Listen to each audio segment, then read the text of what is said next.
The Calgary Police Service is seeking public assistance to identify two suspects believed to be connected to a series of break-and-enters in Calgary tanning salons. Since Tuesday, 24th of February 2015, there have been 14 break-and-enters across Calgary and one in Strathmore, Alberta. Fabutan Tanning Salons account for 9 of these incidents. In all cases, the offenders broke in by smashing the front glass doors of the businesses, sometimes using large rocks or an axe to smash the glass. The break-ins have occurred after hours, predominantly between 5 p.m.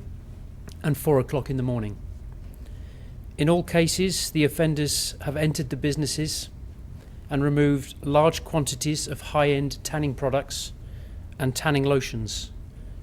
To date, over $28,000 worth of product has been stolen. The first suspect is described as a male, wearing glasses, a hoodie and gloves. He has a goatee beard and often wears a balaclava over his face. The second suspect is described as a male, wearing a dark hoodie and gloves, also with a balaclava covering his face. The offenders carry large duffel bags or plastic containers to remove the product from the stores. The suspects may be driving a dark SUV or hatchback vehicle. Images of these suspects can be found on the City of Calgary newsroom page. Anyone with information about these incidents or the identity of the suspects is asked to call the Calgary Police on the non-emergency line or to Crime Stoppers. And that's my prepared statement. I'm prepared to take any questions. It is an ongoing investigation. I will answer what I can. Is it believed that these people are trying to resell these products, or where would they go after they're stolen? That I'm not sure of. That's part of the investigation.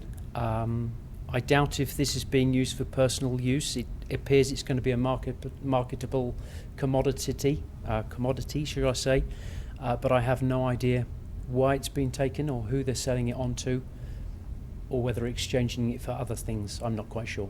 Seems like an odd type of business to target. Why specifically would tanning salons possibly be a target for thieves? Again, I can't really answer that question. All I know is that it would appear because the product has been left out on the shelves by the main entrances, by the main kind of counters. It's easily targeted. It clearly is targeted because they're in and out within a matter of minutes. Why they're just stealing suntan lotions, I don't know.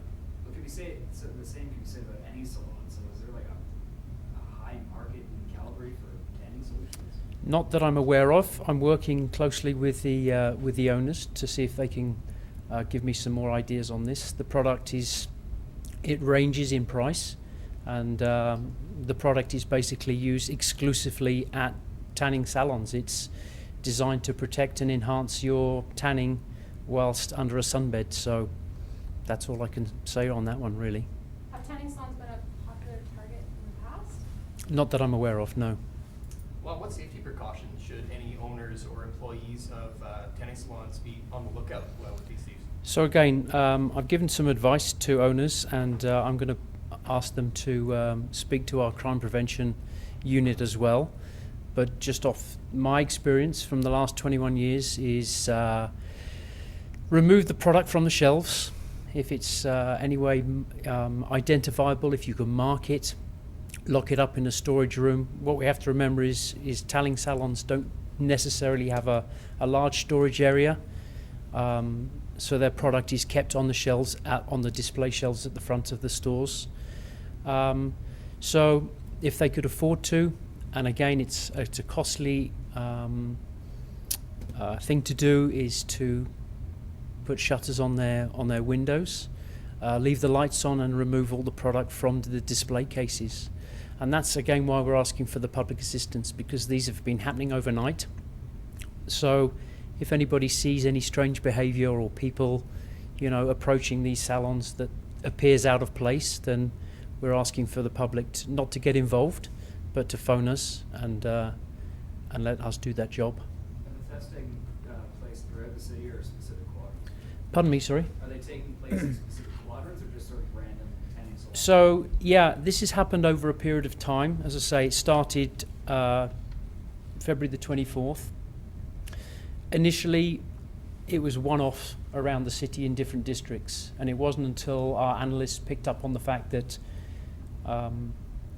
tanning salons are being hit and targeted, we then realised that it's been a series. The fact that they're going outside of Calgary as well, they're now going down to Strathmore. We are led to believe that they've targeted Lethbridge as well, so they're travelling outside the city. And that's the reason now I'm now asking for public assistance to find out where this product is going and who's selling it. So should people be on like the lookout for discounted tanning products or? Yep, that is going to be a line of inquiry. We're going to be looking at online classified adverts and things like that. So any help that I can get will be of great assistance. And speaking to Fabutan, is it unusual to see the same business hit so many times? It seems. So, I've been working closely with the owner of the Fabutan franchises, and we realised that one of the stores was targeted on a number of occasions. I think it's because Fabutan is just a very well-known brand of tanning salons, and they are popular within the city of Calgary, and there is a number of them here in Calgary. That's the reason that predominantly the majority of these break and enters have happened at the Fabutan stores. I don't think they're necessarily targeting Fabutan. I think it's more of a case that Fabutan was readily available, and those were the majority of the stores in Calgary. And I'm sorry if you've already said this, but is it the same? Is it just the same kind of type of product, or are these all the exact same product? So some of the product is exclusive to Fabutan. They manufacture their own product, and you can only buy that in their stores. Fabutan, along with the other tanning salons and the beauty, the hair parlors that are selling these product, you can buy online. You can go to a wholesaler and buy those. But as I say, some of it is exclusive to Fabutan. So, which would make it harder to move, I would imagine. Yes. So I've been They've told. got their own internal supply Yep. route, and I Yep. don't imagine they deviate. But if Yep. you've got boxes and boxes of this stuff, I don't know that you're going to be selling it bottle by bottle necessarily. Correct, yeah. And so I'm working with, as I say, the CEO of the Fabutan franchise to see if we can find out a little bit more on that side of the investigation. We've seen some pictures here of the suspects. Are we aware, is CPS aware of any other security measures, alarm systems, that sort of thing in any of these salons? Sorry, just expand your question for me. Is CPS aware of any of these tanning salons had any alarm systems or anything other than the cameras that got these photos? I'm not aware of that, no. Other more questions? Okay, thank you very much. Thank you.